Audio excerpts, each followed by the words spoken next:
Okay students, welcome back. तो हम discuss कर रहे थे इकोसिस्टम्स को।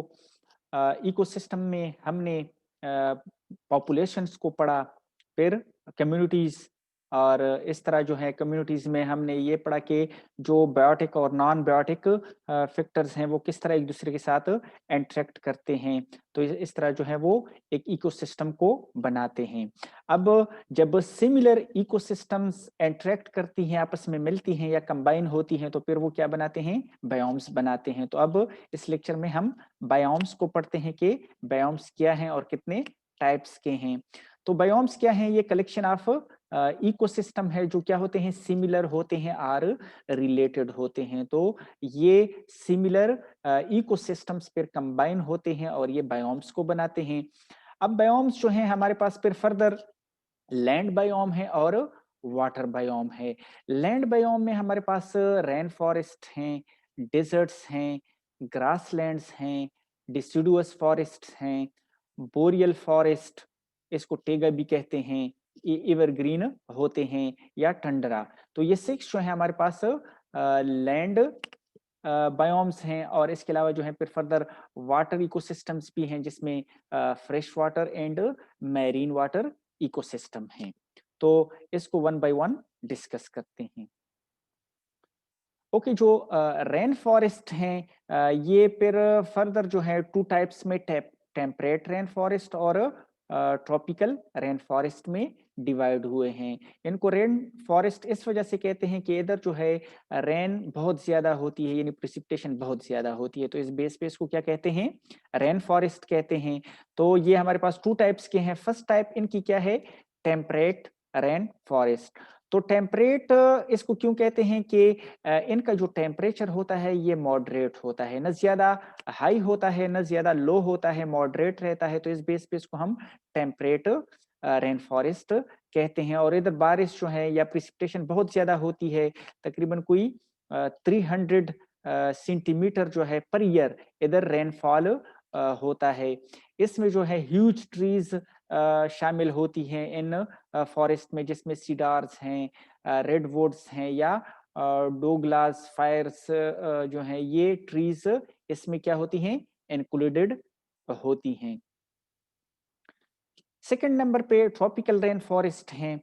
ये जो है ट्रॉपिकल रीजन्स में पाए जाते हैं, जिसमें ये जो ट्रॉपिक ऑफ कैंसर है या ट्रॉपिक ऑफ कैप्रिकॉर्न है। तो ये जो ट्रॉपिकल रेन फॉरेस्ट है ये इन ट्रॉपिकल रीजन्स में पाए जाते हैं।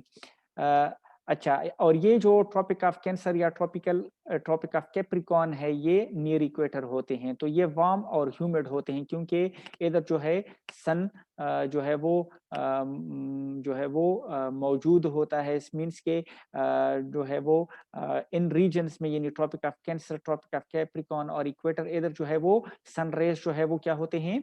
वो वर्टिकली फॉल होते हैं। तो इस वजह से इन एरियाज का जो टेम्परेचर होता है वो वार्म और ह्यूमिड होता है। ठीक है, क्योंकि ऑपरेशन होती है वाटर की रेगुलरली, तो वार्म और ह्यूमिड एनवायरनमेंट इनका होता है। बारिशें बहुत ज्यादा होती हैं, और इधर जो है प्लांट्स जो डाइवर्सिटी है वो भी ज्यादा होती है। ठीक है, यानी different type of plant populations जो है इधर पाए जाते हैं। सेकंड नंबर पे जो है वो फिर डेजर्ट्स हैं। डेजर्ट जो है वो एरियाज हैं जहाँ पे प्लांट लेस इन नंबर होते हैं, या जो डाइवर्सिटी होती है वो बहुत ही कम होती है।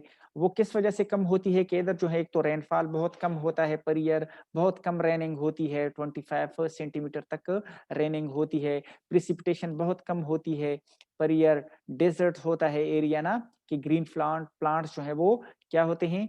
नहीं होते। और इसके अलावा जो टेम्परेचर शिफ्ट है वो भी इधर होता है, कि दिन को जो है वो बहुत ज्यादा गर्मी पड़ती है और रात को फिर मौसम अच्छा होता है ना, टेम्परेचर लो हो जाता है।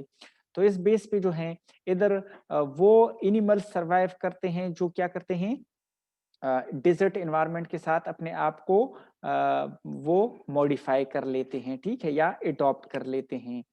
जिस तरह आप लोग देखते हैं इसमें कि जो प्लांट्स हैं, जिस तरह कैक्टस प्लांट्स हैं या कुछ एनिमल्स हैं जो अपने आप को इस एक्सट्रीम एनवायरनमेंट के साथ एडॉप्टेबल बनाते हैं, यानी अपने आप को एडॉप्ट कर लेते हैं। जिस तरह सर्वाइवल ऑफ द फिटेस्ट है कि जो ऑर्गेनिज्म जो है अपने एनवायरनमेंट के साथ एडॉप्ट कर लेता है, तो वही क्या कर सकता है, उधर सर्वाइव कर सकता है। तो जो एनिमल्स होते हैं इस एनवायरनमेंट में, डेजर्ट्स में, या प्लांट्स हैं जिस तरह कैक्टस प्लांट्स हैं, ये क्योंकि इन्होंने अपने आप को एडॉप्ट किया होता है। अब कैक्टस प्लांट जो है इनका क्या होता है, लीव्स नहीं होते बल्कि स्टेम होता है, जिसमें ये अपने लिए न्यूट्रिएंट्स और वाटर को क्या कर सकता है, स्टोर कर सकता है। और जो एनिमल्स हैं उनका थिक स्किन होता है, जिससे क्या होता है कि ओपोरेशन कम होती है, वाटर लॉस कम होता है। तो उन्होंने क्या क्या होता है, अपने आप को इस एनवायरनमेंट के साथ एडजस्ट किया होता है। थर्ड नंबर पे फिर ग्रासलैंड्स हैं। इस एरिया में जो है ग्रासेस होती हैं और वुडी प्लांट्स कम होते हैं, और ग्रासेस भी जो है काफी हाइट के होते हैं, बहुत ज्यादा होते हैं ग्रास। और इधर जो है प्रिसिपिटेशन या रेनफॉल भी बहुत ज्यादा होता है। इसमें जो मशहूर है वो सवाना ग्रासलैंड्स हैं, जो इक्वेटर के करीब ये पाए जाते हैं।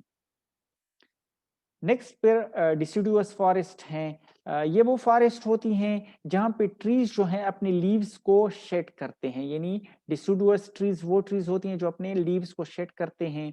और इसमें जो है ओक्स और मेपल्स जो हैं ये ट्रीज शामिल होते हैं। ये क्या करते हैं कि ये ट्रीज जो हैं फिर जो स्प्रिंग सीजन्स होता है, फिर ये क्या करते हैं, इनकी ग्रोथ स्टार्ट हो जाती है, यानी इनके नए पत्ते निकल आते हैं, ग्रो करना स्टार्ट कर देते हैं। और जो विंटर सीजन्स आते हैं तो ये फिर क्या करते हैं, अपने लीव्स को शेड कर देते हैं और ग्रोथ को क्या कर देते हैं, स्टॉप कर देते हैं।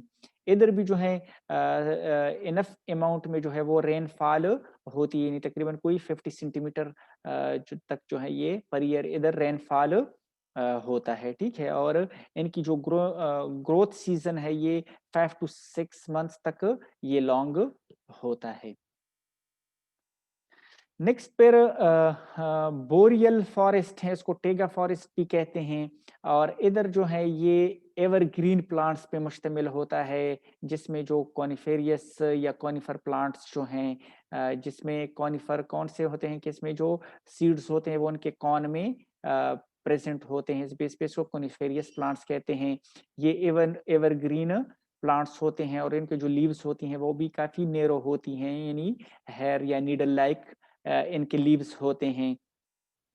ये प्लांट्स, इनकी प्रॉपर्टीज ये हैं कि ये वेरी कोल्ड विंटर्स में भी सरवाइव करते हैं, इवन अगर बर्फ भी पड़ती है इन पे तो ये सरवाइव कर जाते हैं उधर। और इसके अलावा वार्म या रेनी समर्स में भी ये अच्छी तरह ग्रो कर लेते हैं। तो इसको बोरियल फॉरेस्ट या टेगा फॉरेस्ट कहते हैं। 6 नंबर पे फिर टंड्रा है। टंड्रा जो है ये एक्सट्रीमली कोल्ड जो है बायोम है, और ड्राई बायोम है। ये इसका जो बायोम है ये जस्ट लाइक डेजर्ट बायोम है, कि इधर भी जो है क्या होती है, डाइवर्सिटी एनिमल्स की या प्लांट्स की बहुत कम होती है। फॉर जो डेजर्ट्स हैं उधर तो गर्मी की वजह से और एक्सट्रीम कंडीशंस की वजह से होती है, और इधर जो है वो कोल्ड की वजह से क्या होता है, टंड्रा में डाइवर्सिटी बहुत कम होता है और प्रिसिपिटेशन भी बहुत कम होता है। इसके अलावा जो है इधर जो है जो सॉइल होता है वो क्या होता है, फ्रोजन होता है।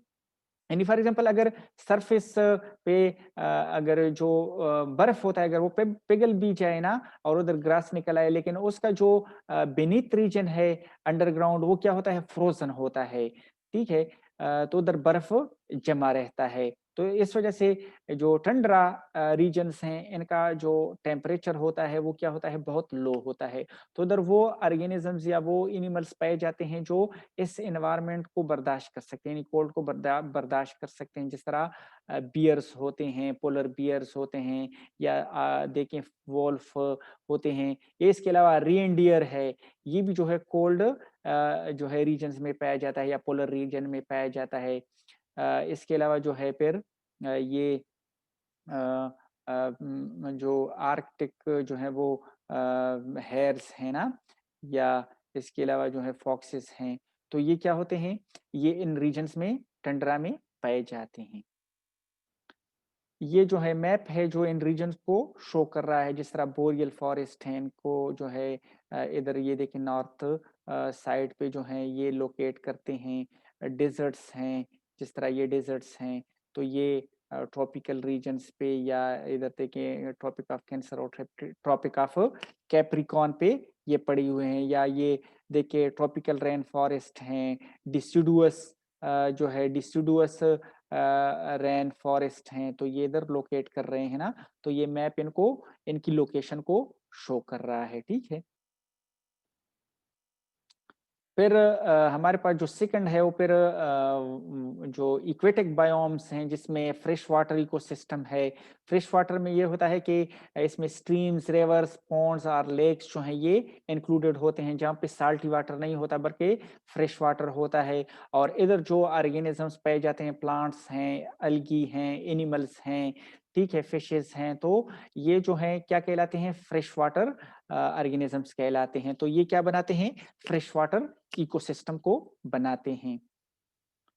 और सेकंड वन फिर मैरीन इकोसिस्टम कहलाता है। मैरीन जो है ये फिर ओशंस में या समंदरों में होता है, या एस्चुरीज जो हैं जो समंदर के अटैच वाटर बॉडीज होती हैं, इंटरटाइडल जोन्स हैं, नैरेटिक जोन्स हैं, या ओपन ओशंस होते हैं जहाँ पे क्या होता है, साल्टी वाटर होता है। यानी इन वाटर में क्या होता है, साल्ट की कंसंट्रेशन बहुत ज़्यादा होती है, ठीक है?